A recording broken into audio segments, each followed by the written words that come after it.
Good afternoon. Welcome to the Apps Event Google Summit Back to the Classroom. We're here with you for the next hour and a half as we run 3 different sessions looking at how we transition to using the Google tools that you may have been using for a while or may be new to using during the recent lockdowns, and how we transition now to use those back in the classroom. We've got 3 great sessions for you today from 3 fantastic trainers. We'll run through them in just a second. Before we do get started though, just a note from me that we do have the chat on the side of the YouTube. If you're watching with us live today, please make full use of it. I can see a few messages there already for in the build up to starting the session, but please make a lot of use of that chat.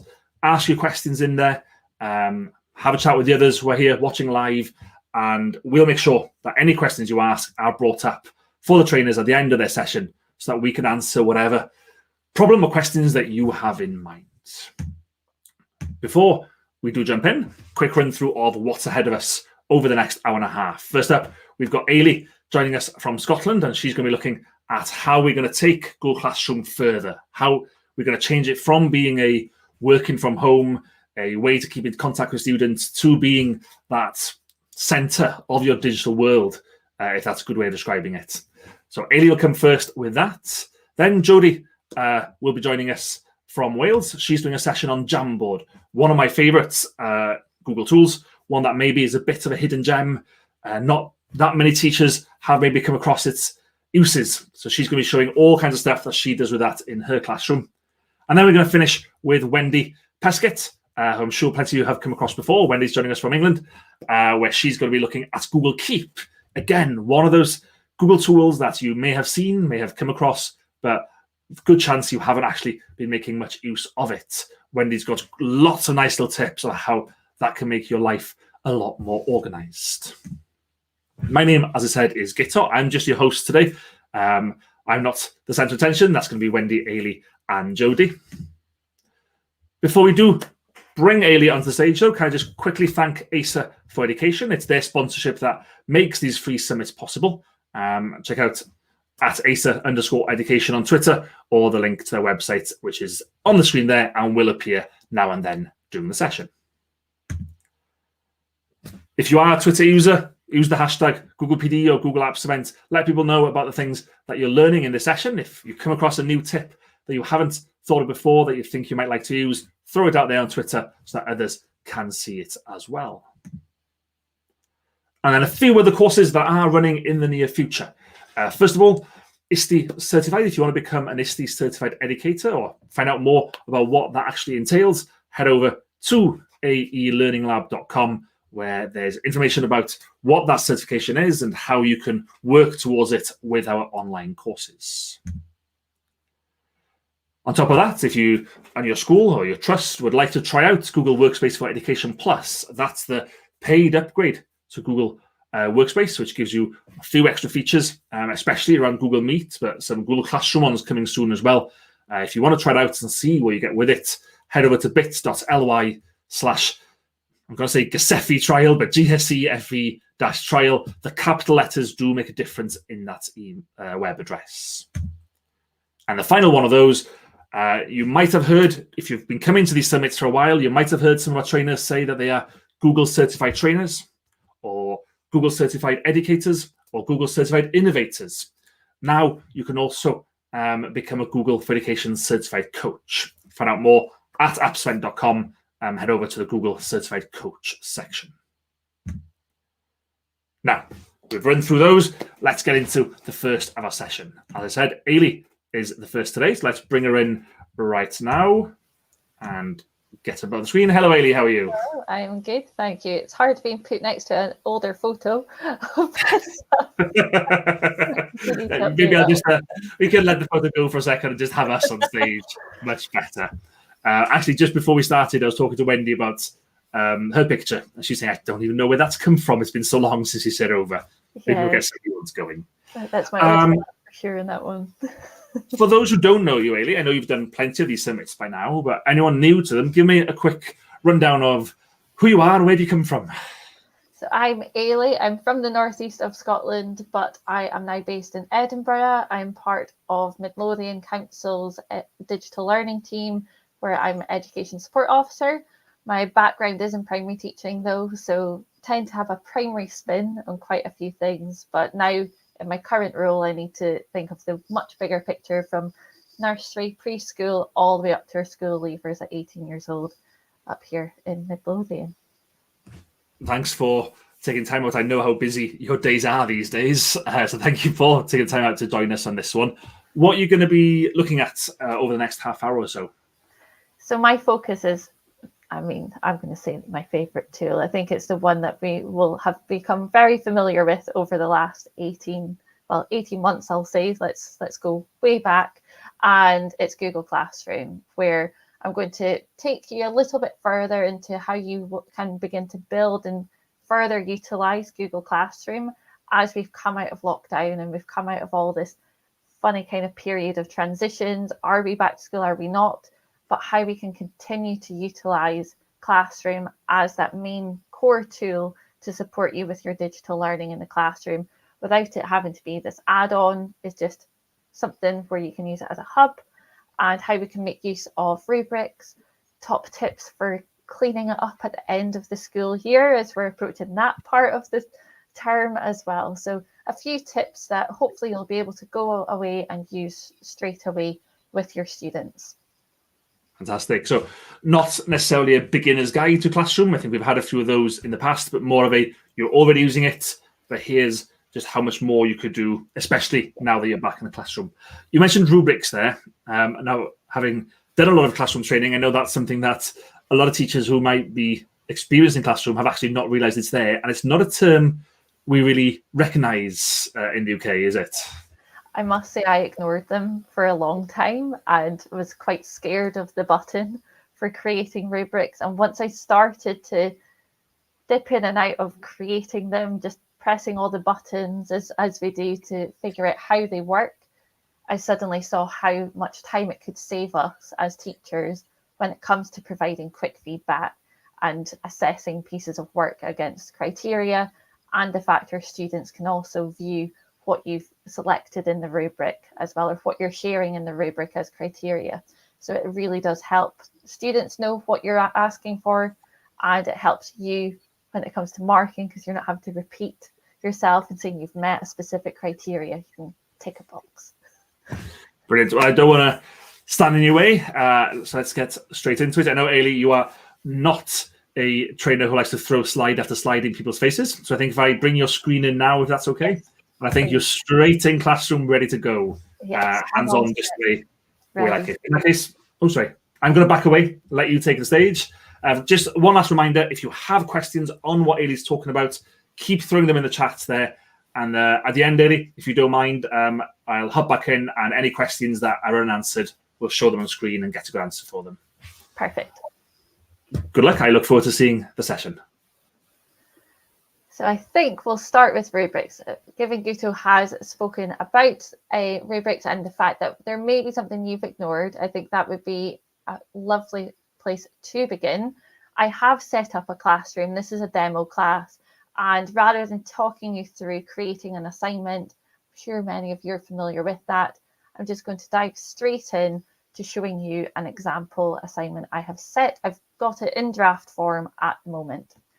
So if I come in to edit this assignment, what you will see, I have my title, I've got my steps.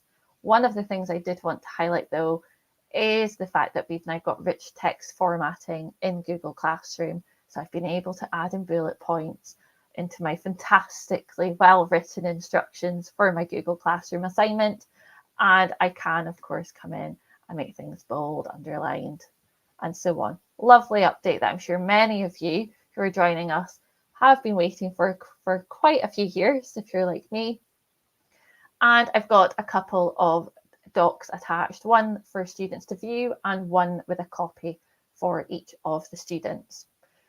So I've pre-populated this in a way that you're probably quite familiar with. I've got it assigned to all students. I'll come into differentiation later.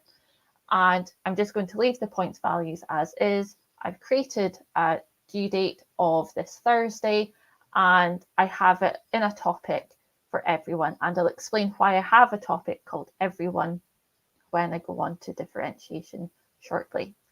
But the rubric button is maybe the one that you have ignored. So this comes under topic. You can easily create assignments without using it. You can add all your criteria into the instructions if you wish, but I have started using this rubric option. When we click on this, we have 3 options that appear in the drop-down menu. So we can create a rubric, reuse a rubric, and we can also import a rubric from Sheets. I'm going to start with creating a rubric, and I'll talk you through this screen. So initially, to me, this was quite daunting. It was something that I was maybe not too sure what it meant. I didn't know what it would look like as an end product. And I was maybe a little bit apprehensive about how much time it would take me to create these and whether it was worthwhile or not. I now know that it's quite straightforward. It doesn't need everything. I mean, we've got odd bits that are required, but not everything is required within this. So if I come in to create a title, so it may be as simple as adjectives. If I want to, I can add a description into this. It may be linked to your curriculum. It may be linked to your assessments that you use in your schools. For me up in Scotland, I link a little bit into the curriculum organizer just to make sure that everything is straightforward and easy to use. And it links in when it comes to report writing as well. So I can go back to my rubric, see what I wrote, and it's very straightforward. From here, I can use points if I want to. So I had this assignment set with 100 points. By using different points values here and my rubric, it will calculate that percentage if you like to work with 100 points, or you may have it out of 5. It's very much up to you and how you like to work. Or if you're like me and a primary teacher and you're not using points and you maybe think that points don't mean much to my students, you can switch off scoring. It will prompt you that you are switching off scoring and won't have points values. Then all that is required is a level title, and that's it. You don't need anything else. You don't even need the description. I'll switch on scoring for now, and I'm going to just give it a description of used 1 or 2 adjectives. And I can then have 2 points, and then I'm not going to bore you with writing loads in each of these, and you'll get the idea. So I can have 3 points here and a further description.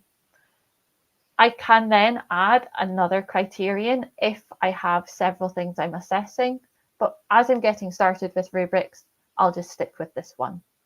So that's just at the bottom of my screen. I can then click Save, and this rubric is ready to go. I can click on this and it shows me what that rubric looks like. Starts with the highest value points to the lowest if you are using a score. Then I can easily go on and assign this. If I want to, I'm going to delete this one now and I'll show you reusing rubric. So this is when you have created a rubric already and it's attached to an assignment. You can reuse a rubric from any of your Google Classrooms, including those that you have archived, which I absolutely love. So I have got my master classroom. This is an archived class, but I know this reading and comprehension rubric is a good one. It's one that I spent some time creating, and I can click on this to preview. So you can see I've added a description to the rubric title. So I've given a bit more detail. It may be prompts for the task that you're delivering to your students. Rather than giving it a title, I have used an emoji to go with my traffic light system that I use for marking. And I have each of these emojis with a description of the points. And I always make sure it's in the child-friendly language. So if you're working with young learners, all the way up to the oldest learners in the school, the oldest students you're working with, making sure that the language you use in the rubric can be accessed by them is key. Why? Because it is something that they can see as well. It's something that they're able to read. They can go back and refer to it if they're self-assessing their pieces of work. And you want them to understand what you're asking. You don't want them to feel confused or have to seek more support from you about what you're looking for in terms of a successful piece of work. Once that is assigned, so I'll click assign and that will go to all of my students now. The rubric can be accessed by the students too. I have a class that I am in at the moment. So I'm a student in this class and my teacher of this class has marked a piece of work. So I'll show you how to mark shortly, but just so you can get an idea, as a student, I can come in here and I can see the rubric. This is it marked, so it'll highlight the successful criteria in blue, the one that my teacher has chosen for me as I'm marking. And if this has just been assigned, all of these will be with a white background, but as the teacher has marked this, you will see that I have got how successful or unsuccessful I am highlighted clearly, and I can look at this as a student, set my own targets, and then identify what my own next steps are, or depending on the age and stage of the students you're working with, they can work alongside you to identify those next steps. Coming back to as a teacher, I'm going to show you what this looks like for marking. So I'm just going to come in and see who has this work assigned to them. I can click on each of these students. Before I even go into the task itself, I can use the rubric here. So sometimes if a student has provided you with a video as evidence of learning or a photograph and you're not having to go into individual documents, you may have opened it up from here and you can quickly assess. The rubric allows me to identify which criteria that student has met. Quickly click on it. It will have this as a draft score, and you'll see at the side here, it has calculated a percentage based on the criteria that I have selected that the student has met. And I could click on this and return. So I can then return this to that student. I've not added a private comment or anything further. They have simply got that feedback as I've selected that criteria. Coming into another student, if I open up their piece of work to get to that feedback screen within Google Classroom, the rubric appears down the right-hand side. So I have their piece of work. This has just been assigned, so we'll pretend it's all completed. And again, I can fill in the mark by hand. I can give that a manual score, or I can use the rubric as well. So if you have got specific assessment criteria for any of the standardized assessments for your students, you could use that in the rubric so you can very quickly identify what they have met, and that will calculate that percentage for you. You can override that as well. So I'll just select this here. Couple of criteria selected out of the rubric. You'll see those sliders selected there. If I did think actually more 75% score that you've got, I can do that. I can then add in the private comments as well at this point and give them more specific feedback. I could use any extensions I've got access to provide verbal feedback, or I can go in and add direct comments into the document itself. Always worth bearing in mind, if you are adding comments into the document, the student won't see it until you have returned it to them. So I'll then click on return, and that is going back to that student. So see in that feedback screen here that I've got those scores, got those marks, and the student has had that returned to them. What I'm now going to do is I'm going to go back to the assignment as a whistle-stop tour of the rubric. I'm going to go back into this classroom to the classwork page and now focus on differentiation. So what you will see on my screen is we have got the everyone, group 1 and group 2. Why I've got these is because when we have topics in classroom, students only see the topics that they have got work assigned to them under. So if you have your students split into different groups in your classroom, we can make use of topics so that they're only seeing what has actually been given to them. They won't see all of the other groups if none of the work there has been assigned to them. I like to have a group for everybody so that I can do whole class tasks and then know that everyone's got that topic, or I could have that as the week or specific subject areas, depending on how you work this. And I can then assign the other tasks to my individual groups. So I'm just going to create a blank assignment. I'm going to make this quite basic and just make this group 1 and numeracy work. Give it some instructions. So I'll use my bullet points, step 1 and so on. And I can then add a piece of work, or I can quickly go on and create. So I'll just add a blank Google Docs to this. I'm not going to go and add anything. I'll just change the name. I'll always make sure I change the names of my docs before I assign them so that it keeps everything well organized. I hate things that I've got untitled. Although I must admit my Google Drive has got many, many untitled documents in it. That's been added. Make a copy for each of my students.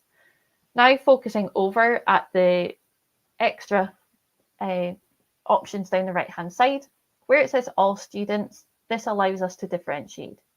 So everything is automatically assigned to every student in your class. So I can deselect that and just choose the students who are in group 1. I can assign due dates, but I'm going to ignore that for now and simply select group 1. I do like to have the title with the group and the documents with that group name as well, just to make sure that it is a little bit easier for me not to trip myself up by assigning something to the wrong group. And it's mainly a selfish point of view, to be honest, so that it's only for me. I can add in a rubric, I could reuse one, I can import one, and then I can assign that. I'm just noting I didn't show you how to import that, so I will show you importing a rubric from Sheets in a little second. What you'll see there is that group 1 numeracy task has gone under group 1. It has only gone to 3 students as opposed to the task for everybody that's gone to 5. And again, if I was to do the same for my group 2, I could go and reuse the task for group 1 by reusing a post. It will load up what I have in this classroom, so I can come into this, reuse this. So it may be that the instructions are the same, but the task itself is slightly different, or just slightly easier, slightly more challenging. Change all the group 2 parts. I'll remove this task and add another one. And again, naming it with the same group, just for ease. Wait for this to load. Close that, so that's done. And again, make a copy for each student. Just being mindful that we want to go and change the topic to that new group instead, but it does save us a little bit of time. I can then assign that to that group, and I haven't. I've gone and assigned it to everybody. I missed that step, didn't I? So I can come back in and edit this. I do tend to schedule posts for this very reason. So I can change all students at this point. That doesn't matter. It's not gone. They've not seen it yet. It's the end of the school day. It's fine. Save that. And now coming back into that, we'll see it's assigned to 2 students. This has gone to the other 3 in that class. So now those 3 students in group 1, they will only see this group 1 topic. Those in group 2 will only see the group 2 topic. It's a nice way of preventing that overwhelming clutter on the classwork screen for our students in our classes. I've seen examples whilst we were responding to school closures where it was every week and then there was multiple versions of the same task in each week under each topic, and that was purely for different groups.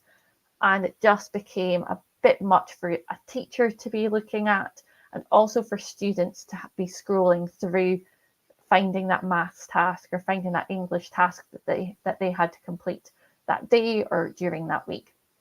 Having it that you have it set that you're marking, even for that part of your workload, you're coming in and you're marking group 1's work and click on group 1 and see all of the work that they've got due in and get that overview. Likewise for group 2, and for everybody. So coming into the topic overview on the left-hand side, by clicking on it, you get that quick overview of what those students have achieved, what's maybe missing as well. Now, before I forget, and because I've got this on my screen, I'm just going to show you using the rubrics part as sheets. If I click on this rubric, this is when you've got it assigned to a task. It's there. We have that preview overview. I'll zoom in so you can see this. There's the 3 dots above the total points value for that rubric. By clicking on there, we have this option to export to sheets. That will create a Google Sheet for this rubric itself. It saves it into your Google Drive. And the best thing about it is that then means you can share it with others. One of the things I am going to talk to you once this loads, hopefully it's going to load in a little minute. It's doing its thing, hopefully. Maybe I'll keep talking. And from there, what happens is it's there in Sheets. It's available to me to then reuse. And if I come in to create a task and I go into rubric, it's not going to load for me. I'm just going to, you have to have a title for the rubric option to load. So the only compulsory field when you are creating an assignment in Google Classroom is the title field. And before you've done that, you won't be able to have access to the assign or the rubric option. I can import a rubric from Sheets. And then we've got that rubric example from today. So it's there, it's available for me, and you can see it's pre-populated everything. So it's a great way if you were wanting to work with your department, your school, your colleagues who work at the same stage as you to collate assessment materials so that you're having a little bit of standardization and consistency across your school and across your departments. You can share rubrics so that you're using the same criteria. I'll then click Save. So that's that rubric imported from Sheets. Great thing about that option, if I do that one more time, and I go import from Sheets, it's already searching spreadsheets for me because it's one I had just exported to Sheets. It's there and it's accessible, but you can see the other ones that I have got there too. So you'll see them all appearing. Now, a few tips for the end of the year. So one of the things that I like to do and I love to have in my Google Classroom is a master class. So I like to have a make a copy. So this is where if you were working with your department, you may want to have everything shared, all your resources in one place so that you can easily dip in and out rather than having to go and get the rubric from that classroom. I can click on this here. I can see what is available in this class. I can click on this reading and comprehension. I can see that there is a rubric that's attached to that one. I can click on the ocean. I can see there's another rubric attached to this and get an idea of which tasks I would like to reuse. Now, I think it's really important that we value and we, respect all the work that we have done over this past year whilst we've been delivering teaching online, whilst we've been creating loads of resources online, and we maybe want to make sure that we don't dismiss that, we don't forget that we spent hours upon hours staring at our computer screens creating content. So as we move into the next year, one of the things that I'd love to highlight to you, make sure you are aware of it, is the reuse post option when you go into create. This allows us to reuse a post from any of our classes, including those that we have archived. So I have all my classes here, loads and loads and loads of archived classes too. And this allows me to come into this here. I can select this class. I can reuse any of the tasks that I thought were great. It may be something that I have created a good video for. I know the instructions are spot on.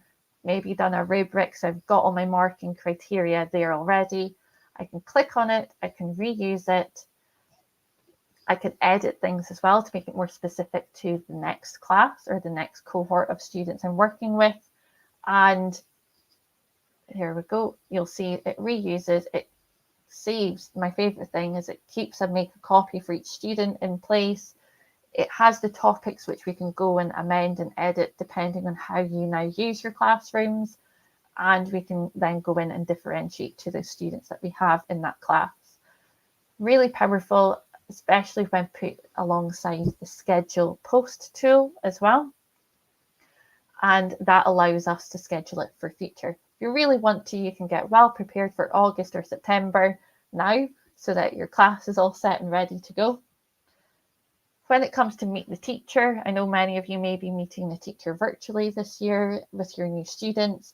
You may wish to share the class link as part of the Meet the Teacher pack or of resources for your next cohort of students. That will allow students to get going with Google Classroom straight away.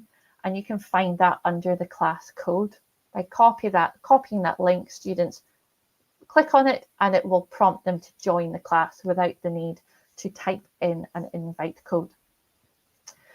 And the last thing is when we come into our classroom home screen, tidying up our classes for the end of the year. So I only have this one that I can archive at the moment, and the others are all in use. And archiving any of the classes from this year that you're not going to be taking forward this year, when you archive, everything is still accessible to you. So I'll archive this class now. All of the Google Drive folders stay in Google Drive. Students don't lose any of that, their files, any of their work. It's all saved to Google Drive. When you go into the archived part, so archived classes, you can see everything. So I can click on this. I can see that this is an archived class, and I can see everything that is in there. I click back and back. From here, if it was a mistake when we come to archive, you can then restore. I don't tend to delete anything unless I know it was terrible and it was just a blank classroom. I keep them all archived, as you can see, and that means that I can go in and reuse any of those posts. So I can go into any of my classes. I come into my master class here. I can reuse a post from that classroom that I have just archived. So that is there. I've not lost anything. Everything is still there. All the student work, all your templates are still accessed within Google Drive. So really worth noting that you don't have to keep everything live. I used to fall into that category of, oh no, I can't get rid of anything. And I'd have to scroll and scroll and scroll through my Google Classroom homepage. Archiving means we've got it ready for the next year. It's good to go, and you can have a fresh start. Last thing I would say as well with that is going through the to review section and making sure, kind of like our marking trays, just empty. And if it is something that's maybe sat there like this has for months, mark as reviewed, get rid of it, it's out the way, it's forgotten about, and just make sure it's just neat and tidied up so that your fresh start for the next school year, we can forget about this year and start afresh. Guto, you're welcome to come back in. Hello. I can talk for hours and hours about classroom. I was going to say, yes, you could. We could easily just say, here's Eilidh talk about classroom, and 3 hours later, you'd still be showing a classroom summit on my own. Well, if we ever run out of other people, we'll just let you have the whole session, Eilidh. Fine. Thank you, first of all. Great session as always. And I think those things that people, especially the changing classrooms at the end, things that a lot of us don't think of. We just finish one year and we just go, oh, new class, put the new year date on it, and they build up, don't they? Yes, it builds up and builds up. And I know when I moved out of the classroom into a central post, I still kept my classrooms because I was just a bit scared of touching anything in case the students lost work. But knowing that archiving doesn't harm anything. No, well, that's a bit of peace of mind. You wouldn't have seen it, but in the background, the trainers chatting in the background. We always like to suggest questions to ask at the end. And we had a question come up from Jodie going, oh, make sure to ask what happens if you lose your work when you archive, and in seconds you vote straight into it anyway. The work is safe. Archiving has no effect on that whatsoever, does it? No. I think it's only if you actually go and delete it, there can be issues. So I just leave it archived. If you know those students have completely left school, you're okay. Two things that I do want to delve into, if that's okay. First of all, there was just a question around rubric. I'll bring it up now. You showed exactly how to use it, but I think the question is more why use it. So is it just there for that instant feedback, or do you feel that it has some other effects as well? It's definitely great for workload and providing quick feedback if that's a way you want to use it. However, it is a great way of tracking progress if you're using the same rubric for several tasks for providing the evidence of learning. You can reuse the same rubric for every task you do for a year if you want to. It can be consistent and it allows students to reflect on their own learning, set those targets, provides you of progression if you are using it alongside the curriculum, any frameworks you've got for assessment as well. And it allows you to just a little bit more data to justify your thoughts as a teacher, but also the student can view it. The parents could view it if they're working alongside their child, just to get a bit of a better idea of what's being asked and maybe where they're slipping up in terms of what they're missing in their work. I think that's I think that's an important point there as well, in that it sets the expectations. It makes it clear. We've all been taught as teachers, tell them the lesson objective at the start. Make sure you explain exactly what you're looking for, or the rubrics really set it out. This is what I expect. This is what would amaze me, and so on. Would you use it for every single task you do? No. I was really hoping realistic. It takes time to set that. It's more for those, I guess, the task that's going to get that level of feedback. If it's just a quick check-in question, I don't think I'd have a rubric going alongside it. More the larger pieces of work that are going to take a bit longer, those that you want to use as evidence, or you may want to use it quite a lot to begin with, just to get your students and yourself a bit used to the way it looks, how it works alongside marking. You might want to have it as simple as some emojis, like you'd use a sticker with younger learners. You mentioned emoji. I'm going to throw up Tom's comment here, where he's saying he is watching a few minutes behind and he's just come across the emojis in rubric part. Now, Eilidh taught me that as well, and now I unashamedly show it off as something that's going to blow everyone's mind. Just a couple of rubrics, a couple of emojis thrown in. I mean, in all honesty, it's because I never know what to put as a title. So if I can just put a colour there or a picture, it saves you having this. It's an extra thing to think about, isn't it? I'm all about time saving. Well, on that note, Bridget's asking, when you fill out that rubric, when you're giving that feedback, how do the children know you've done it? Do they get a notification at all? If you've returned the work to them, it's the same process. If you handed back the work, they will get a notification if they're accessing classroom notifications, of course. They may have switched them off, and then they're able to see that feedback. So if they're looking at notifications, sure. It's the same notification when you push out, I finish all my feedback work, return, same one. I just got to say that's it. But just as I said that, more questions are coming in. Keep them coming, by the way, if you do have more questions for Eilidh. You can tell it's good sessions when there's a lot of questions flying in at the end. Or you've lost completely everybody, Eilidh, and that's why we're getting them. The question is, you showed how to reuse posts, reuse tasks, and how to archive classes. But what if you've done a class and it's a new year and you're like, oh, you know what? Most of that class I'd quite like to use again this year. What do you do? Do you want to bring your screen back on? Yes, please. So I did realise as soon as I brought Guto back in that I hadn't shown you this. The last thing, if you do have the entire class, so you'll see I've got make a copy in capital letters. There's quite a few people on this training session today who have got this classroom in their Google Classroom, and that's why it's prompted. Somebody, I won't name names, kept editing it for a while, so I had to make it quite clear. Not me. Not you. Make a copy. So under the three dots, I know we sometimes call them the meatball menu. I know I don't tend to use that very often. I'm a fan of the snowman. The snowman, I quite like that one. We up in Aberdeen we called it the macaron menu, but Fancy. Fancy. And where we have the option to archive, there is the option to copy as well.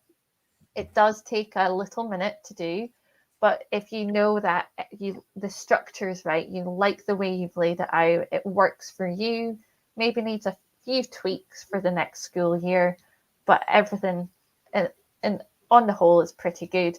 I can go in, make a copy of it, I can change the name, so new name, and copy.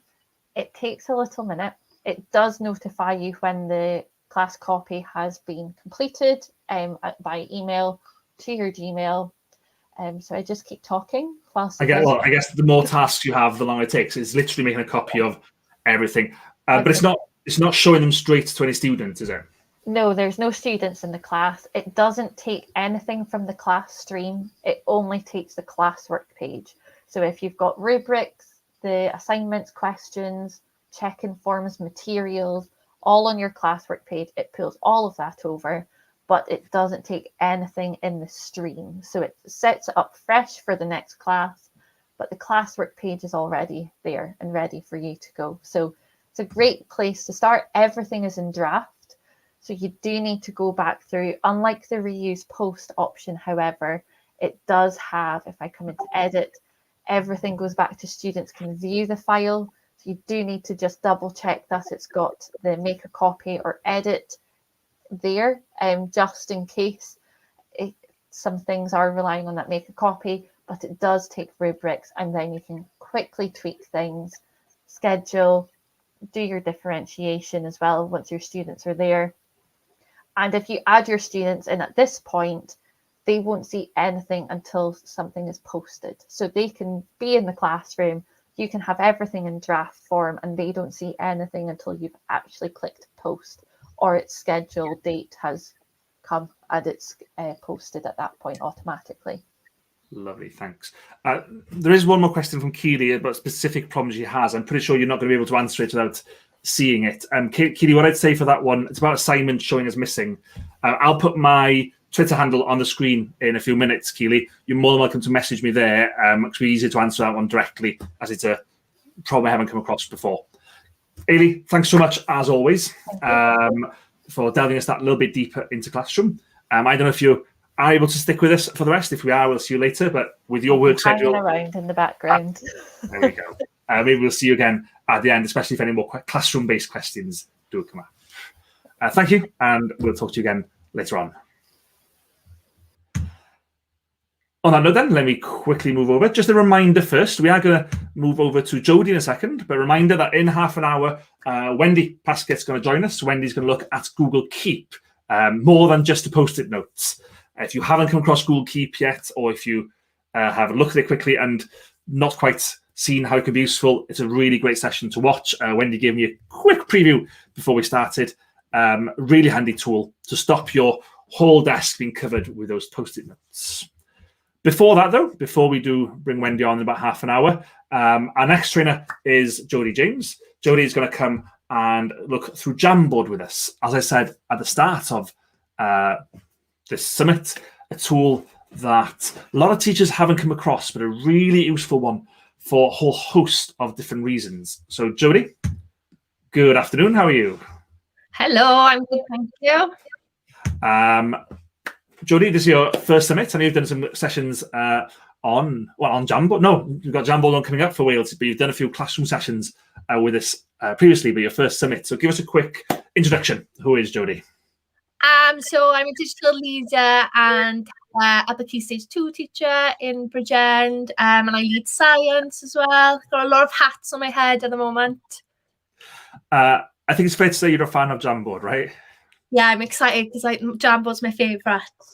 I think this is the third time I've watched Jodie do a session on Jamboard, and I learn something new every time because you use this day in, day out. So I think you keep learning while using it.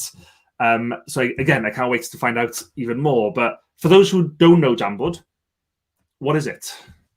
So essentially, I like to think of it as slides, but with a collaborative element. So there's lots of things that you can do on there within the class as a whole group, or you can do independent work on there. It's just an abundance of things that you can do and use on there, but you could use it as an interactive whiteboard within your class. So just a variety of things that you can do.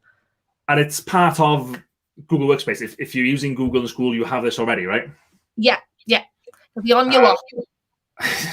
In that case, if you want to go get your screen ready, while you do so, if I can just do a very quick reminder that we are able to run these sessions free thanks to support from ASIF Education.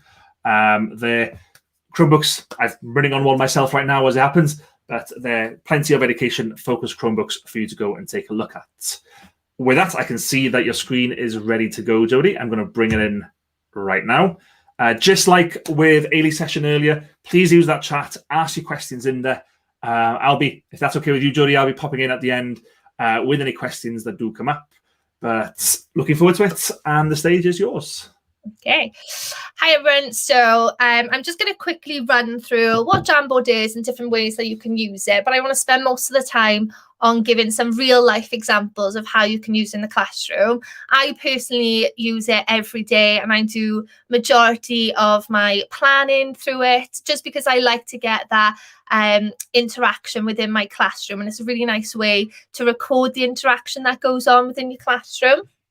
So if I just quickly talk through what it is then. So it's basically a digital whiteboard. You can collaborate in real time. So I'm going to show you the web app, but you can get it on a tablet as well. Unfortunately, I don't have time to show you on a tablet today, but it is really worth checking out. I use the iPad version of it all the time as well, which has really nice added bonuses onto it. It works seamlessly with your Google Drive, so it automatically saves into your Drive whatever Jamboards you create. And then it also works with Classroom. You can post it as a template for group or individual work, or just as material as well. So who can use Jamboard? So it is free to use for G Suite users. It's available on Hub. But the main thing I like about it is that a class we have usually about 30 to 35, but it allows you to collaborate all at the same time on the same Jamboard, which I think sometimes on a doc especially can get quite overwhelming. But on a Jamboard, you can set up different frames on your Jamboard, so you can have a large group of people collaborating all at once. You can have 20 frames per jam. So if I click down here, you can see I've got a 5 out of 15. So that just means I'm on my 5th jam. But these show you little versions of your frames, and you can have 20 of those. So if you are having some group work going on within the class and you don't want to have separate documents going on, you could allocate a frame per group, and then they can work all within the same Jamboard, but on their designated frame. And then it really allows you to keep an eye then on things, because you only have to open up the one Jamboard and go in and out that way. But I'll discuss that more later on. So how can you use Jamboard then? So like I said, I use it every day, but these are just some of the things that I tend to use it for majority of the time. So group collaboration, my children love using it for research projects and having it as a way of tying all their work together and just putting all their ideas in one place. They love the sticky notes, which I'll go through in a minute. They just love putting loads of things on there that hasn't necessarily got any organisation to start with. It's just their ideas.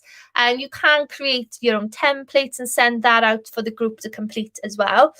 You can also then use it as an interactive whiteboard. So whole class teaching.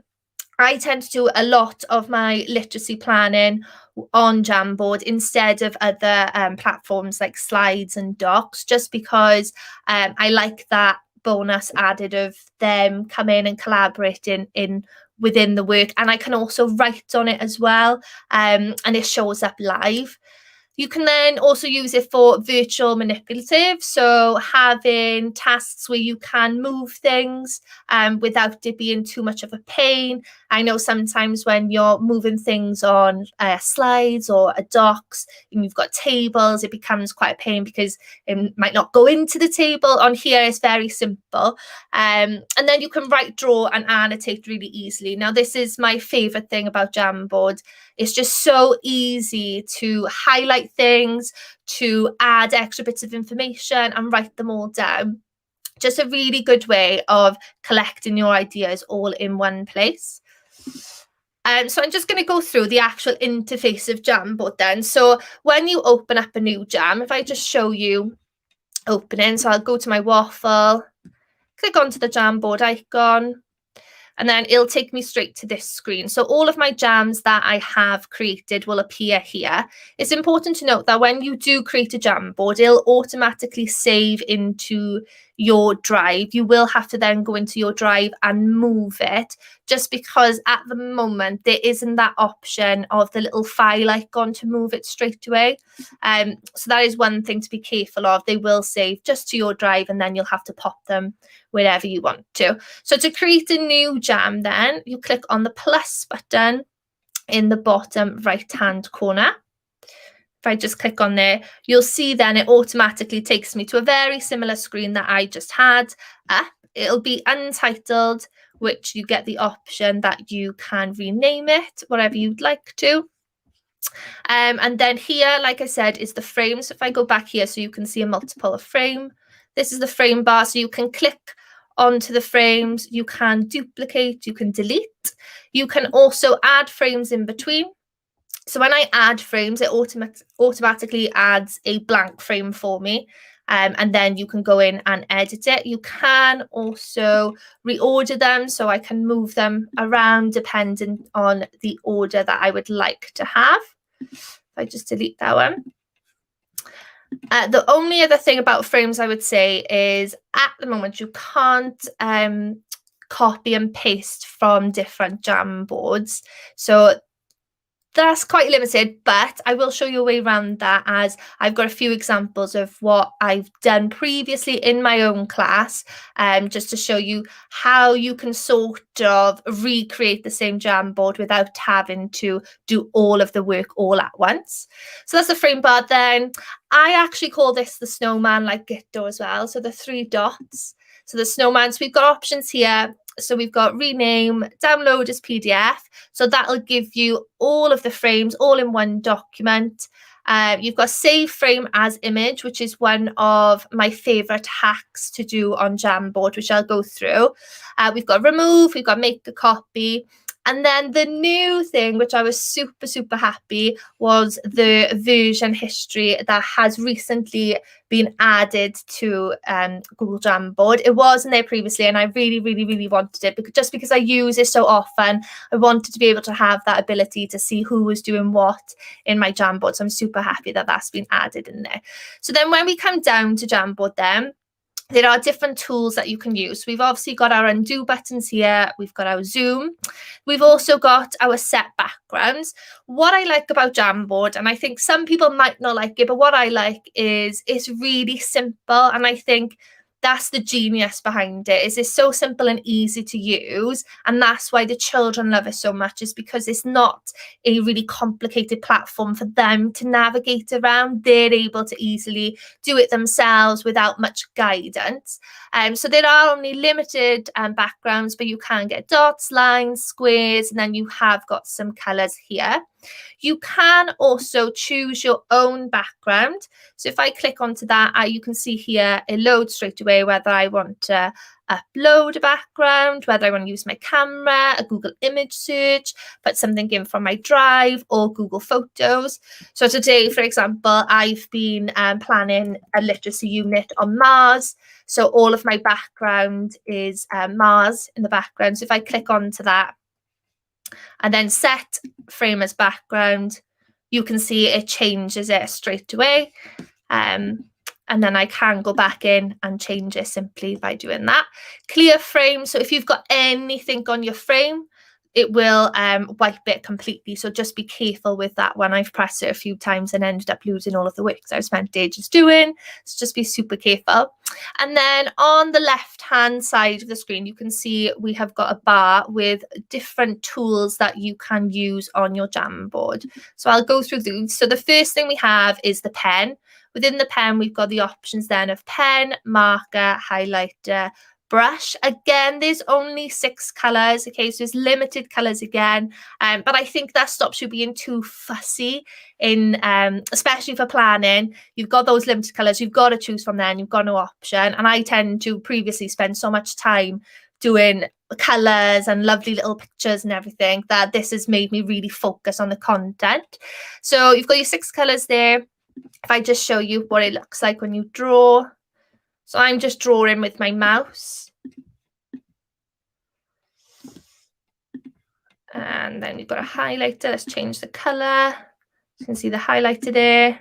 And then you can see the paintbrush as well. So they're the only pen options that you get. You then get the rubber option. So you can't enlarge the rubber. It does unfortunately only give this one. But if I want to clear the whole frame, I can go up and clear the frame there. You've got your mouse button then for moving things around. Now this is, I think, everybody's favourite on Jamboard is the sticky note option. So you click on, you type into your sticky note. I'll just type my name. You get the option then of different colours that you can use or whether you want it to be transparent. You click save and then you can see in the background it's created a sticky note for me. I can then go in and enlarge my sticky note. I can rotate it or I can edit, I can duplicate it or I can delete it. So that's sticky notes. My children love using these. As soon as I say, right, let's get our sticky notes out and put them on our Jamboard, let's have a look what we're doing. We're actually a paperless school, so it's worked out really handy for us that we've used Jamboard because it's a really nice way of not having those physical sticky notes that we tend to always use as teachers in the classroom. Now they're all in one place and they all stick to the board. They don't drop off anymore. And then the other option after that then is your images. So again, you get the same options as your background, but these will appear as little images on your frame that you have. So again, you can upload from your file, from camera, by doing an image search, Drive or Photos. So if I go in and just do an image search, I'm a big fan of dinosaurs, so I'm going to search for a dinosaur. I like this little orange one, so I'm going to click on him. And I'm going to insert him. So you can see then it's mini version. It's not massive, but then I can go in and I can resize it, move it around, and then I can duplicate it as well if I want multiple versions of them. When you're using the app version, you can obviously connect straight to your gallery as well. So any photos that you've taken instantly can be uploaded onto the frame there. And then the next one down is our shape options. So again, limited shape options, but I think there's enough for what you need on there. So you can click onto one. I always like using this one. I always put my little headings in this one because I like having curved corners. Again, you can resize and move them about, duplicate them. You can't fix things in place at the moment on Jamboard, but I am going to go through how I deal with that option of not being able to have things permanently stuck down onto the frame so children don't move them. So in a moment, I'll move on and show you a little tip around how you can overcome that option. And then the last one you have is text. So you can input the text in, and you can see up here, it gives me some more options to click on. So the style. So once I click onto these, they automatically change for me. So you can see the sizing changing there. Let's go back to display so it's nice and big. You also get then the option of the text color. Again, it's the same 6 options that you get. And then you also get the alignment. So if you want it left, center or right. But you can then also move it and alter it by dragging onto the corners or onto the side, which I think is really good. Sometimes these options are quite limited with the sizing, and if you want it to specifically fit into something, so if I wanted to make this bigger, you can see that it automatically changes with me and transforms it so it's bigger. And then you can see down here it changes, so you can see what color your text is on as well. And then the last one we've got, which is I find super handy, especially when I'm using things as an interactive whiteboard, is the laser tool. So you can direct children to look at something if you want them to focus on something. I often teach with my tablet, so I use the laser as I'm walking around and I'll demonstrate on my tablet, focus on this part, have a look at this word, what does this mean? And so that's really good for teacher purposes when you are teaching a lesson. The children love it as well. They love moving the laser around and seeing it disappear. I don't know why it's so fascinating, but they love it. So that's the basic tools that you get then. So like I said, there's not many, but I think there's enough there for you to be able to do what you want to do. So I'm going to take you through a few examples of how I've used the class, or how I've used Jamboard, or how other teachers in the school have used it. Now, I teach upper key stage 2, but I've been trying to get it down into foundation phase. So some of my teachers have started doing drag and drop activities, which I think are really, really lovely. And especially if you've got Chromebooks in your classroom, that is a really nice way to introduce the children using Chromebooks. You can get this Jamboard up for them. Okay, and all the activity is they make words out of these CVC sounds. So they drag and drop the letters that I've pre-made in front of the sticky notes that I've put on there. Now, if you wanted to, especially because they are young, if you wanted to make sure that all these images were locked, okay, there isn't currently an option to do that. But what I always do is, if I've got an activity like this and I want to make sure that they are using all of these letters, I go to the snowman, so the 3 dots, and I click on Save Frame as Image. Okay, so that you can see that downloads for me. What I then do is I go on to the frame and I set background. So then I'm going to choose my own image, and I'm going to drag the PDF image that I've just saved. So you can see now, if I move those, because I've downloaded what I'd already made on my frame as an image, I've then put it as my background. It's basically duplicated it, but I can't move the ones that are behind. So it just makes sure and ensures that the children, if they do delete something, it's not too much of a moment, I can't remember what it was, because you've got that background locked because you've saved it as an image and then uploaded it and put it as your actual background. Super handy trick, I think. The other way you could do it is using the text box. So if you input a text box, don't actually write anything in there, but move it across the whole of the frame. I always like to do 2 just because I'm a bit of a perfectionist and I like to make sure things are right. So if you move it across all of the frame, and then the children come in and they try to click onto the actual pieces that you've got, they won't be able to move them anymore. So that's just 2 really handy ways of locking things in place for the children. Even in year 5 that I teach, I know lots of children end up deleting stuff. So it's just something that I've started doing regularly within my own planning, because they can't say then, oh, miss, I don't know what was on there, oh, I can't remember. So it just saves that panic, I think, mid-lesson. So then this is another example then of just a drag and drop activity. So labeling the parts of the body. So again, what I would do is I would download that as a frame, just so I've made sure that that's the 6 vocabulary that I'm concentrating on. So I want them to make sure that they have done all 6 rather than them deleting them out, because it is very easy for them to accidentally click and delete something.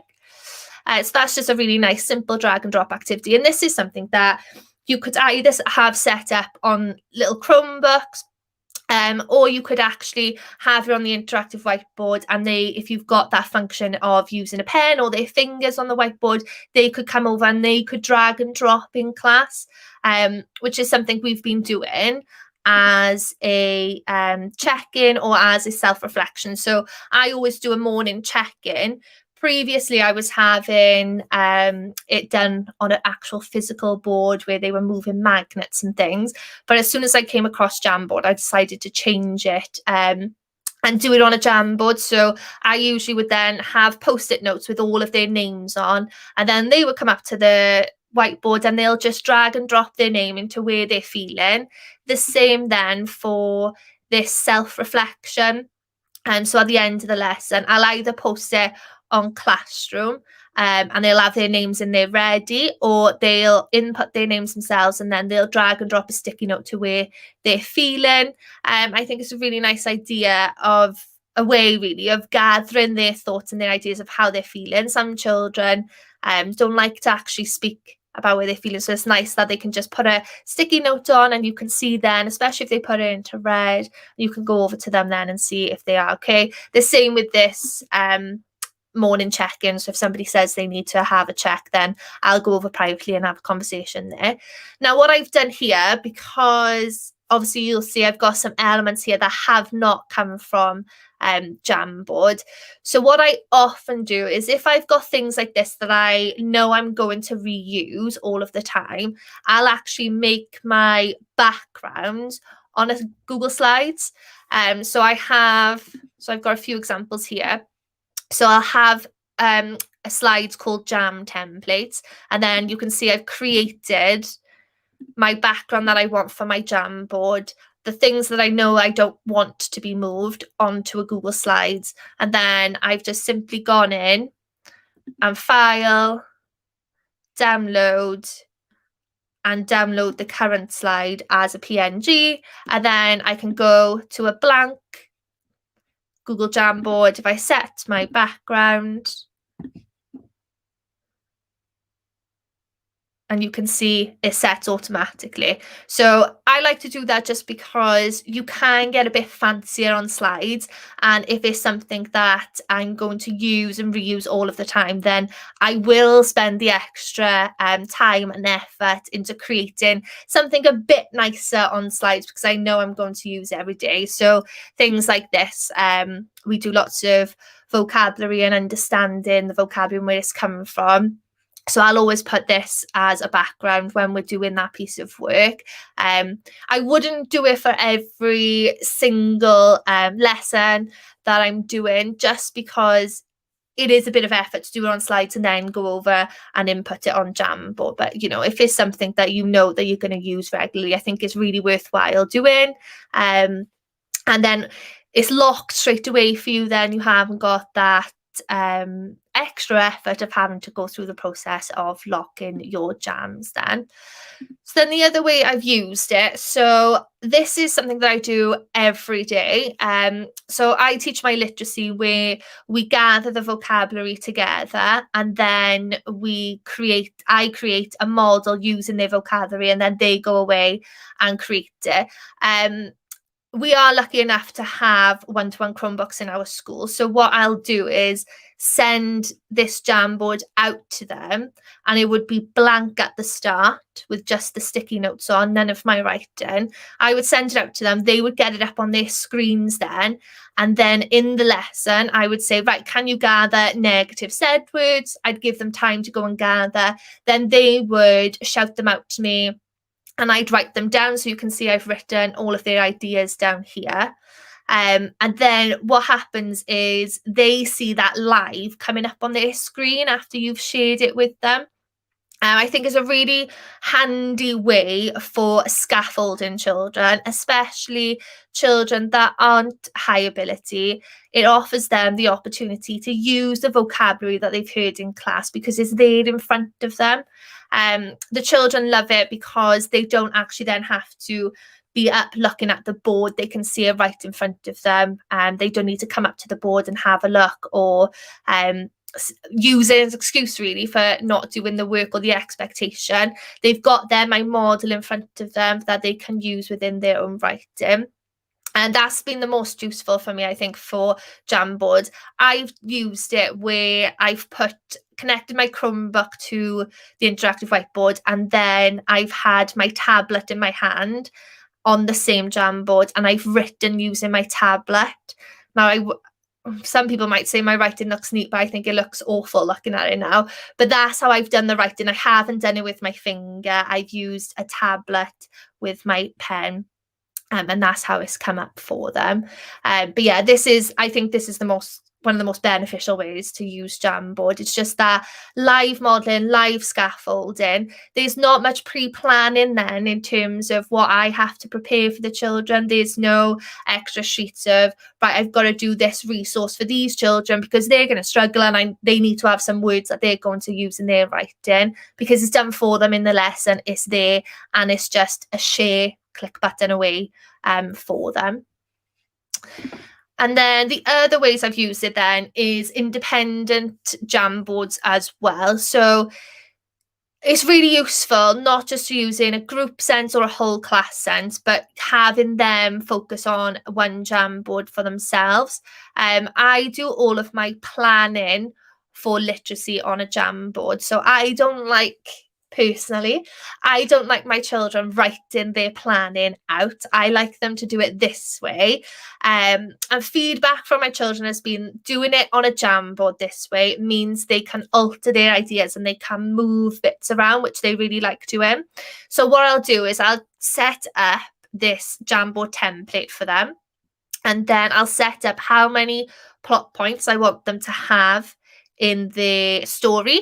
Then they'll name the plot points for me based on what they're writing a story about. Then what they'll do is they'll start to gather ideas, and I'll give them like color codes. So I'll say, right, with your green sticky notes, can you start to gather some sentences that you're going to put into each plot point? So you can see here, they've added a green sticky note and it says, I climbed the stairs as quick as a flash. So they've told me in that plot point they're going to use a simile.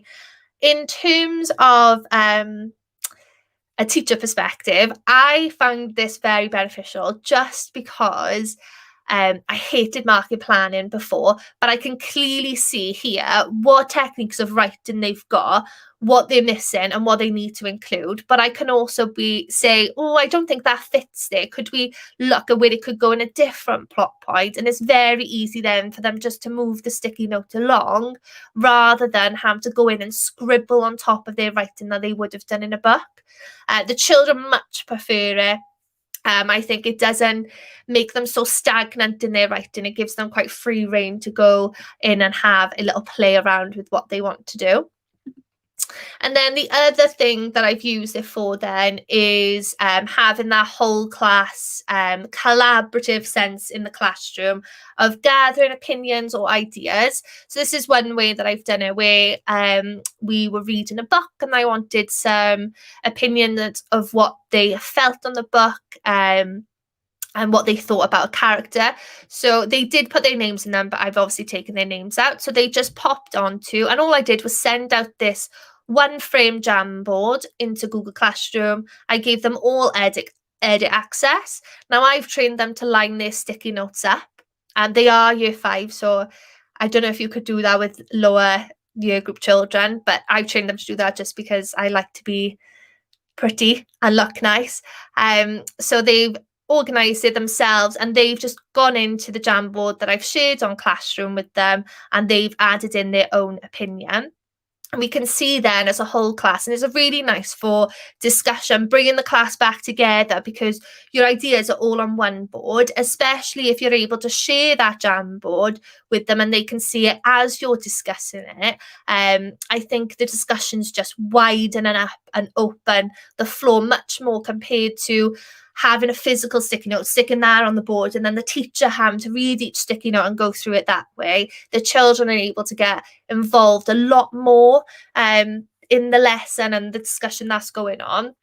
I also use it for just gathering ideas. So if we're doing an experience day in literacy and I want them to think about feelings of a particular character that we're role playing, I'll literally just put feelings into the middle of the frame, and I'll say to them, right, can you post any ideas of feelings that you think you would be feeling during this moment? They go in and they pop all of their sticky notes on there, and we end up with such a plethora of ideas that they wouldn't necessarily have had if they had just done it themselves in their book, because there's lots of children adding to the ideas there.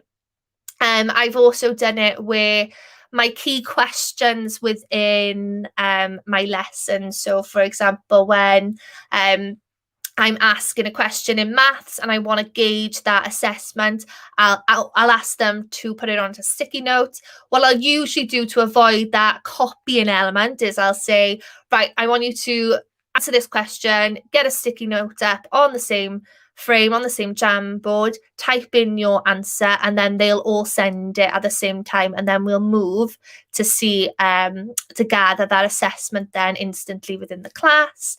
There's just so many ways that you can use it. You can then also import screenshots. So I've used it where I've got some maths questions or a worksheet that I don't like sticking worksheets in books. So if I've got a particular worksheet that I want them to do, what I'll usually do is I'll screenshot that worksheet, pop it into a frame, and then they can work within their on their Jamboard then, because you can send it out independently.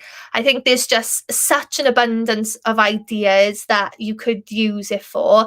I'm a massive fan. I use it every single day. I've just had my planning time, so I've just spent 2 hours making Jamboards ready for next week. But yeah, just so many ideas of how you can use it. But that is me done for today.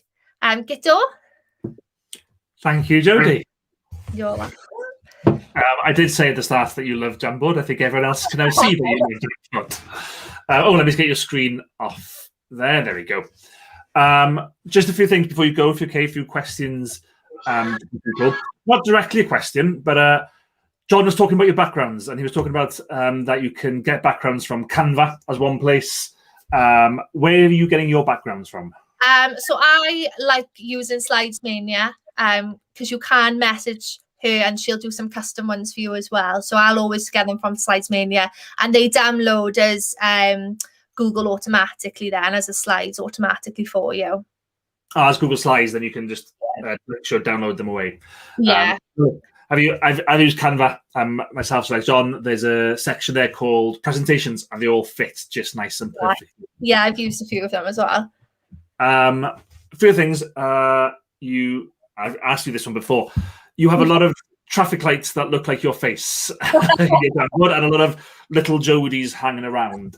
Now, hopefully, a lot of people will recognize them as Bitmojis, but most people come across Bitmojis on phones, and that's not how you do them, right? No, so I downloaded the Bitmoji extension onto my Chrome bar, and you can just literally click on it and copy and paste straight away. You can search for things on there. It's really, really easy to use on the extension. So a Chrome extension that you can add, and then you start off your phone, but then you can copy and paste them as you go through. Yeah. And then the other one is sharing them with students. You spoke about it a couple of times, but some of your tasks, especially that one with the story outline, the planning the story, how would you get a copy of that for each student?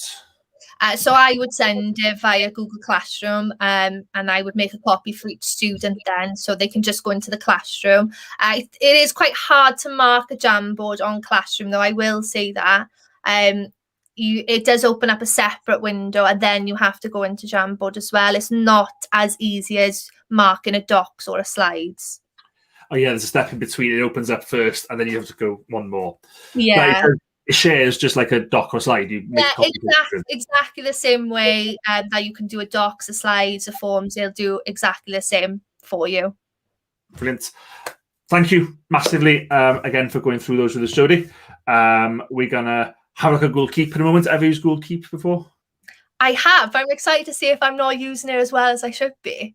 I thought I was using it well, but after seeing what Wendy's going to do, I'm not. So thank you much. I'm going to just bring Wendy in a second, and maybe we'll have a quick catch up at the end if any more questions do come in. Just before I do bring Wendy in, just a quick reminder that you might have seen talk about it, that Google Workspace, not Google G Suite anymore, Google Workspace Education does now have some additional tiers with different features. So we've got the main Google Workspace Education that most of us are using, I'd assume, but there are, especially through Meet and through Classroom in the future, more features coming into a different tier. That's called Google Workspace for Education Plus. Find out more, have a free trial of it, head over to appsevents.com/workspace. But for our last session of today, I'm going to welcome back Wendy Peskett. I think Wendy's done more of these summits than I have, to be honest. So let's just bring Wendy straight in. Hiya, Wendy. How are you? Hello, Guto. I'm good, thank you. How are you? Not too bad. As I said, you've done more of these summits than I have even, but just in case there's people who are new to Wendy Peskett, give us a quick introduction to who you are. Yeah, so my name's Wendy Peskett. I'm an independent EdTech trainer. I do a lot of work with apps events, and my background is really from further education, although I do support everyone from school upwards. And you're in Google Keep today. This is probably the first time we've had a specific Keep section. Starts with the same question I asked Jodie about Jamboard, really. If people don't know what it is, what is Keep? Yeah, so Google Keep really is a post-it note tool as part of the main Google core products. It wasn't one of the core apps of originally, but it sort of went over about 2 years ago. So now it integrates better with all the Google tools. But yeah, it's a post-it note, but we're going to have a little look at today what you can do a bit beyond it just being that plain place that you take a quick note. I'm in that plain place where you just take quick notes. So I'm looking forward to seeing exactly what you have to show. If you want to go and share your screen with me, Wendy, so I can bring that in just a second. Wendy's our last session for the day, but we'll all back then. So if you do have any more questions for Eilidh and Jodie, they're still with us. They're still hanging in the back there watching, looking forward to learning from Wendy. So if you think of something to ask on Classroom or on Jamboard, feel free to throw those in the chat. And then obviously throughout Wendy's session now, throw in any questions or comments you have. And Wendy, if it's okay with you, I'll pop back in at the end and put those questions to you to get them answered. Lovely, thank you. Your screen is, there we go, your screen is up and the stage is yours. Thank you so much. So just before I start, I'll just give you a caveat here. This isn't the nicest looking Google Keep set, but it's one that I've put together to show you that's realistic for any teacher to do. I could have spent hours making the graphics for these, but I've chosen quite simple things just to show you that you can do this well very quickly. The top left note, I'm going to take you through taking notes first of all, and then explain some of the ways I've used it in the past. So this top left note here, this basic note, that's what a Google Keep note looks like in its most basic form. It's just a title and it is a note that you've made. And if you've got it downloaded onto your mobile device, onto your phone, you can be walking down the corridor, as Guto mentioned, a head teacher he knows, will never just take a note on anything on paper. If someone stops him in the corridor, he will always get his phone out and make a quick note, either a voice note or a text note, to remind him to do something that teacher's asked. So that is it in its basic form. But what you're seeing on my screen here is a little bit of color coding and these sections at the top, which are very, very simple images that I just threw together in Adobe Spark. I haven't spent hours designing them, but that gives you an idea how you could actually categorize your notes into to-do lists, tasks, and they could be tasks for students or for yourself. And then you've got, whoa, that's my phone decides to go off straight away as soon as I start. Or you can do simple things like revision cards. We're going to look a little bit about those revision cards as well. I'm just going to switch my phone off. I was actually going to use it for a task later, but I think I'll switch the phone off rather than show you my screen later.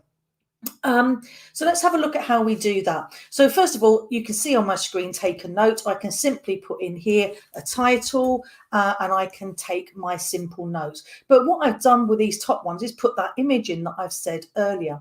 So you can see hopefully here that I've got this nice little add image section. If I click on add image, I've just deleted everything out of my downloads, so you can just see the ones I want to use. And if I want this to be a task, here's my graphic that I've made for the task, and I can pop it in. So nice and straightforward. I left the Adobe Spark watermark on there. I didn't bother to take that off. But again, these are little things that you can do to make yours even better. I can also go in and change the color so it can sort of match. It won't be perfect, but it will be bluish, the same as the task list. And I can make my simple notes. Okay, so that's the first thing you can do to categorize. What I can do to make things even better is if I go to the 3 dots, you'll notice I've got a few things here that I can do, and we'll talk about most of these ones, but I can add a label. So you'll see I've already made the revision and the task label. If I had a new label to make, like a to-do, I could do that one as well. But because it's a task, I'll add it to my task list. And what you'll see straight away there is that it actually does pop that as a little label on the actual note as well. And then if I look on the side here, you'll see that I can actually just look at my tasks. I put the to-do one in with it, or I can just look at my revision notes. So that's a nice way of working with there.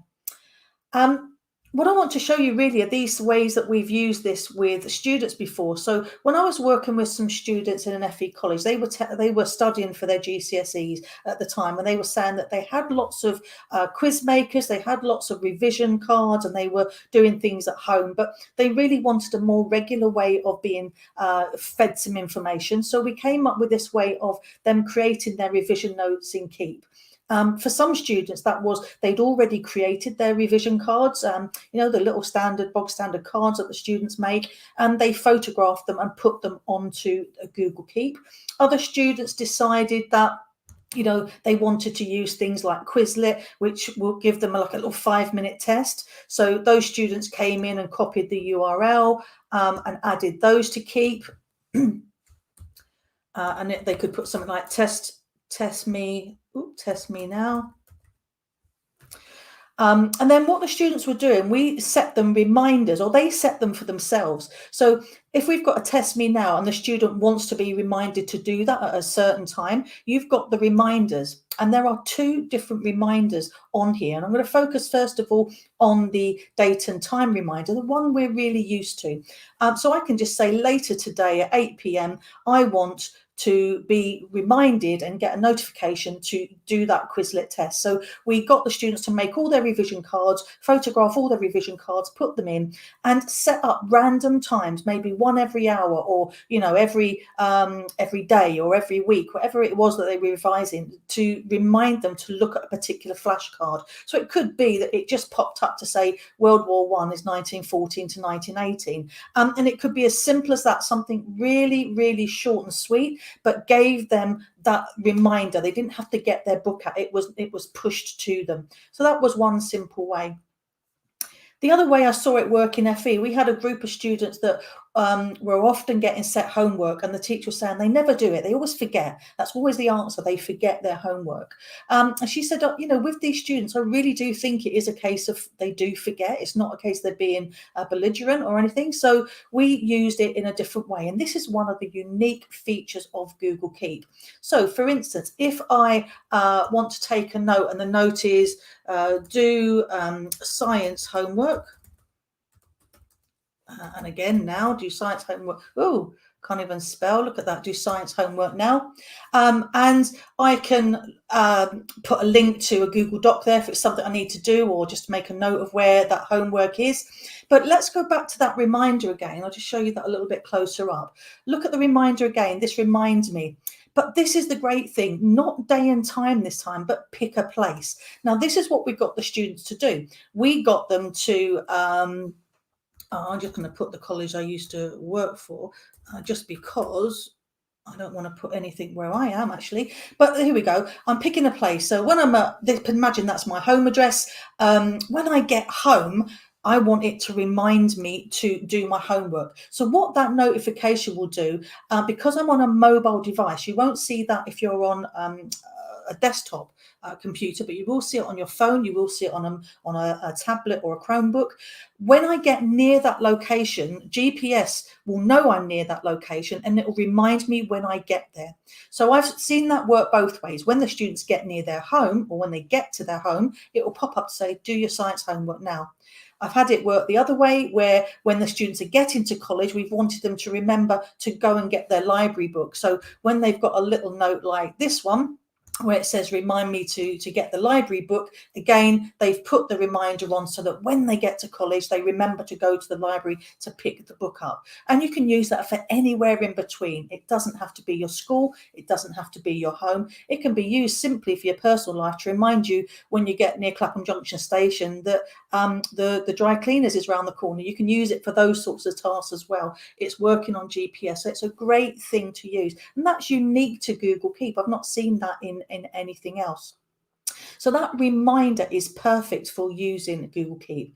Let's have a look at a couple of the other things we can do. We can also make checklists, and I love this feature. So if I just put one in here and just put checklist, and the way we use this in the college, and I've seen it also work in schools, but for the older students, we've used it during Enterprise Week when they have to do some sort of fundraiser where they've got to do some sort of business work. So it's a collaborative venture. So it might be that they've got to run a cake sale or something like that. So if you've got your students that are working in a group and there's a whole load of tasks that those students need to do to make that event successful, you want them to make a list and to cross off the things when they've done it, a very simple checklist. So to do that, again, we go back to the 3 dots. And I can now show check boxes. And the list items could be create website. Oh, so I can never type when I'm being watched. It's a terrible affliction. Create website. Could be create flyer, make cakes, you get the idea. So I'm just making a simple list of things that need to happen for this cake sale. And then when I want to work with my peers, I can actually collaborate with that group. So if I wanted to, I could just put share this with Guto so that he ends up as a collaborator. I've not asked him to do this. I'm not expecting him to do anything with it. But you can see now I've got my colleague as a collaborator on this checklist. But the great thing about the checklist is it works both ways. So if I decide to create the flyer, and that's my task, I can simply cross it off when I've done it as completed, and that will cross it off the list at Guto's end too. And if Guto was on the checklist, he could click on that he's created the website, and he could check that off his end, and it would pull it off of my list. So you can create really simple ways of students collaborating and making sure they're all doing something towards that collaborative venture that they've got to do. That's with students using it as a group, but I've seen staff and teachers work together on these things as well. When the college was going through inspections, we wanted to make sure that students are really hot on knowing what their SMART targets were. So, you know, we always make sure that we print the SMART targets out, we get them to put it in the front of their books or their folders, and we quiz the students on it. But really, we wanted to make sure it was somewhere that they would be reminded, what are your SMART targets you're working towards for this particular course? So what we got the students to do, we got them to make a checklist like this in Google Keep, and to then share it with the teacher. So the teacher then had all of the students' SMART targets in a list like this, and she could, or he could, put them into a label like this. So every class had their SMART targets on there. And as students felt that they'd met their SMART target, they could actually cross it off, and the teacher could come back in, sorry, teacher, not student, the teacher could come back in and have a look at the progress of the class. Now, we had used that on several different occasions in lots of different apps and learning environments that we'd used in different organisations before. But actually, this was one way that the students had access to it very quickly on their phone. And it did work for a number of students. So those checklists are brilliant.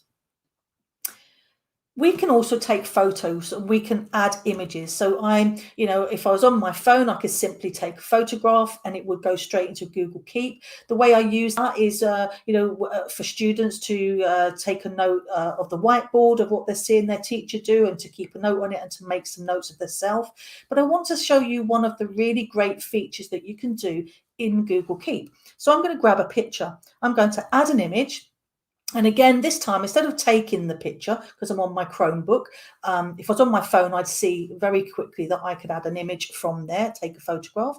I'm going to just grab an image that I know has got some text on it. And this is something that you can do really well in Google Keep. But again, I've not seen in any other software done so easily. So you can see my image, it's got lots of text on it. And what I want to do is I want to get the text off of that image and make it into a note. So again, going back to those 3 dots, I can grab image text. So just put the image on, grab image text. I think I'll do that again, actually. Let me just come back in. Oop. Drag that in a little bit for you. So you can see that it's actually pulled all the text off of that image. Now, you will get some odd stuff. We've got this word here, do vanos, that comes in. That's come because it only takes text that is horizontal. So that bit that's curved, creative educator, it's tried to make something of that and it's come up with this random word. But you can edit it. It's purely editable, clearly editable. You can take any text off that you want, but being able to grab text like that from an image can be really useful. And if it's a website, it will put it as a clickable link that you can actually go straight to. So again, that's another feature that's really useful. So I love that grab image text. So I've used that once when I had a printout, and it was a little card that I'd done actually for my daughter. It wasn't anything to do with work. And I had all these instructions printed out. And for some reason, I don't know where the instructions had come from. I typed them years before and I actually wanted them again. So I just took a photograph of it, put it into Keep, and managed to recreate that little card again without having to retype all the little 6-point text that was on there. So that's another thing you can use it for. Great. You can put simple things like, what else can we do? Images like this. You can see that I've put an image on here now. So I've just inserted an image, as you just saw me do there. But what you can also see is that it's got text on it again. I'm not going to pull the text off of it this time. But another feature that's really cool, I think, is that you can actually search for a word that's in an image. So for instance, I know the word membrane appears twice in my notes because I actually typed it on a note, but it's also in that image. So I'm just going to go to the top, to the search bar up here. So you can see it. I'm going to put the word membrane and you should see 2 notes come up. One is the one that I typed because it says search for words in images, which says membrane. That was just to remind me. And you can also see that it says cell membrane here. So being able to search your notes just because you know that word is in an actual image is really cool. I think that's a great feature to do. So there's some of the things you can do with Google Keep. Let's have a look at what it's done with integration as well. So we've said about actually making your notes. We've said about putting the labels on, so that's really good. We've put some images on, we've put some checklists on, we've grabbed the image text. So we're getting there. We've talked about using the place names so that you can get near somewhere and it gives you a reminder. We've said about doing the date reminder. But how about as a teacher, if you're one of these teachers that's actually made nice banners and gone into something like Adobe Spark, or you've created some lovely banners for your Google Classroom. I've seen a lot of especially primary school teachers doing this, make much fancier and nicer ones than I've got here. But you can use that same banner to put it on the top of one of your Google Notes. And then what you can do is you can add this as a to-do list with a checkbox of things that you need to do for that class. So put posters up, mark work, I'm being very generic here, but you get the idea. And when you've got a checklist, you could do that for every class that you're teaching. If you're in FE, you might be teaching several classes. In primary, you might just need the one. But that's another feature that you can use with organising yourself as a teacher. I'm not going to show you everything in Google Keep because, you know, I'm aware of I want to keep it finishing at a reasonable time, but they are the unique features, the features that make this really good to use, both for students and for teachers. But what I want to show you very quickly is another one here. I was going to show you with the screen mirror in my phone, but as soon as my phone rang, I've switched my phone off. But if I was on my phone, the only difference here, you would see a microphone on this toolbar here. The only difference is there'll be a microphone, okay? And that microphone would let me just record a verbal note. And that verbal note is brilliant.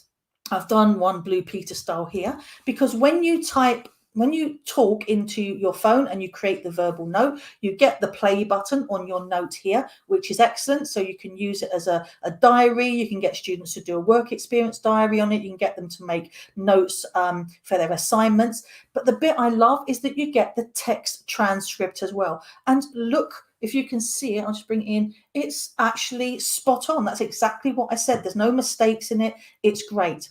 Now that's just for a straightforward voice note. But we used to play games with it in our ESOL classes. And what the students there did, we used to play Just a Minute. And I've heard other apps be talked about for playing Just a Minute as well very recently. And it reminded me about this. But the reason I love this in Google Keep is that Google Keep actually does something a bit different. If you pause too long, it will stop. And that's one of the things you're not allowed to do in the game. You're not allowed to take a long pause. So it actually makes the students talk for the minute, or it stops and tells them, well, you only manage 5 seconds or you manage 10 seconds. So I think that's a great game that you can do. With our ESOL students as well, we used it for pronunciation. So we used to get students to read to themselves, read a small passage, or just read individual words until they were comfortable. Because if they've pronounced it right, it will spell it right in the voice note. So students used to practice a lot like that in the ESOL lessons. So that's putting your notes together, and they're the brilliant features.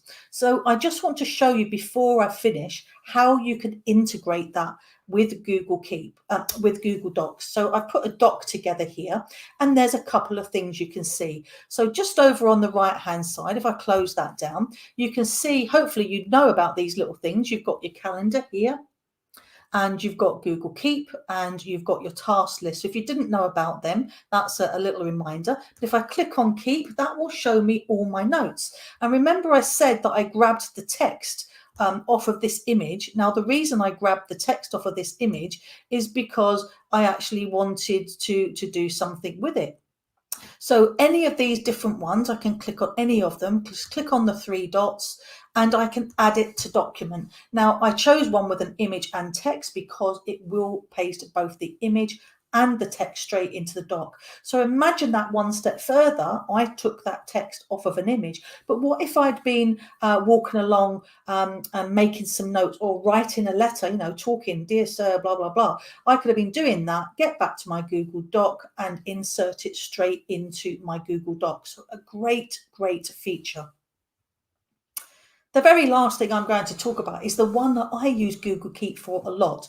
Now, I don't know about you, but I've been using Google Keep for, well, Google Docs since it first started. And I can't remember the last time I used another word processing tool. But there's one thing that I think is still missing in it. I work a lot with other people who put text and images into documents for me, and I have to use that to make a website. Okay, so imagine this: somebody's given me this beautiful image that they've just designed for me, but they've put it in the doc and I don't have access to the actual image, but I need that image in my website. In some software, I can actually right click on that image and there'll be a save as image. That's not available to me in Google Docs. And that's still a little bugbear, something I keep asking, please add this because I really want it. But if I do right click, what I can do is save to keep. Okay, so I can save the image from my Google Doc and put it into Google Keep. And then from Google Keep, I can actually, it's not actually let me do it. I've got to open it in Google Keep first. It's not letting me do it. Let's get it on there. Opening Keep, sorry. Brain's not working.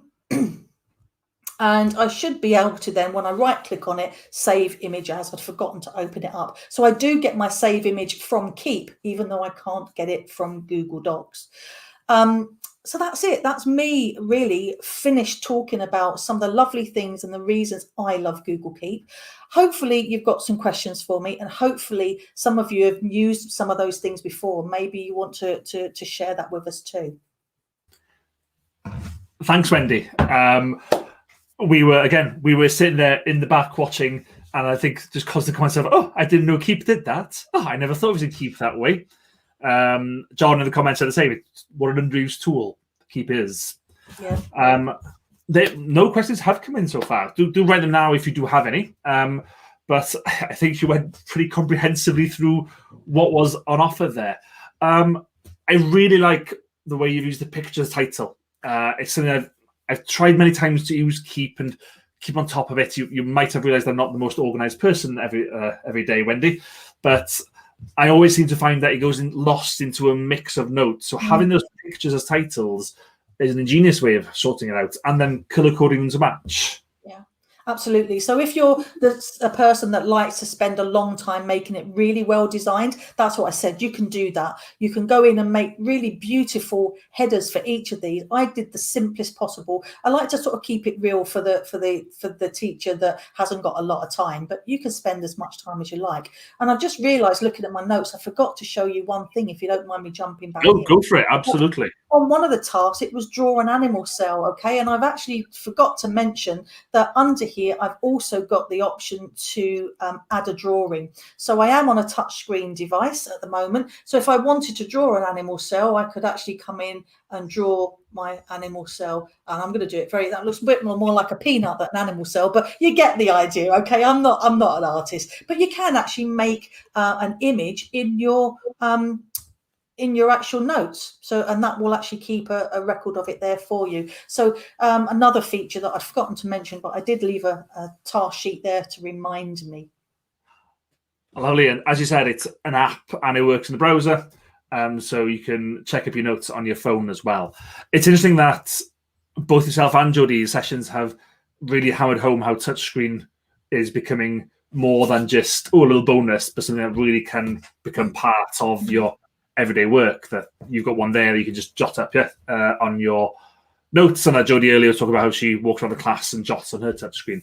I think that's a change I've noticed over the past year or so, that touchscreens have become more of a thing. Yeah. Wendy, thank you massively as always. I was really excited to watch that session because we don't get Keep very often. As Jamila says, it's something that she's not yet explored, because it's something that most people probably haven't even come across. Thank you massively for that. And thank you, Eilidh and Jodie as well. I will just in a second bring everyone back just for a thank you. But before I do, if I can run through a few things myself first. First of all, as I said right at the start, we need to thank ASA for the support in enabling us to run these summits for free. Plenty of Chromebooks from ASA. Even though this sounds like it was a smooth segue, I promise it wasn't. They have lovely touchscreen Chromebooks as well on there. Do go have a look at those. Follow Apps Event on YouTube if you want quick guides to different ideas using tech in the class, and then the International School podcast on there as well.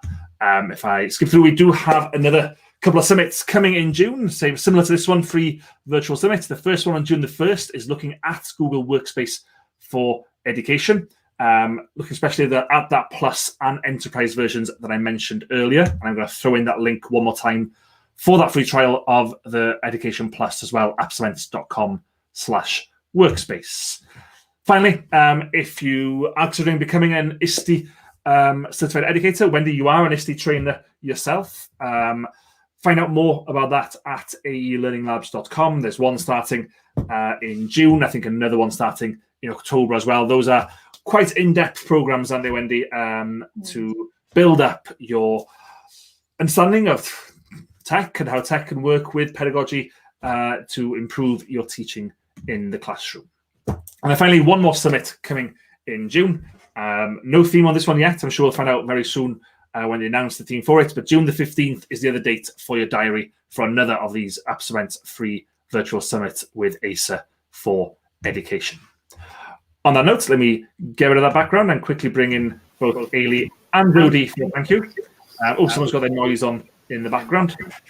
Both dogs hidden away now, I see. I can see everyone in the background will run these, and there's 2 dogs running around, one for Eilidh and one for Jodie a couple of minutes ago. Just a massive thank you to all of you. Eilidh, I think it might be your speaker that I'm hearing, I'm not sure. She's shaking her head, being like, no, I know my speaker well. No, it's not. Anyway, thank you all massively for helping. There's loads. I'm sure you can see the comments coming in, just as I can, all the thank you, the great tips. Wendy Edward, that was fantastic, just appeared now, so I'm going to throw that on screen as our goodbye. Thank you all. Hopefully, we'll see you soon for more sessions. Thank you as well for watching. Hopefully, we'll see you on June the 1st for the next Apps Event and A Certification Live Summit. Thank you very much. Diolch yn fawr.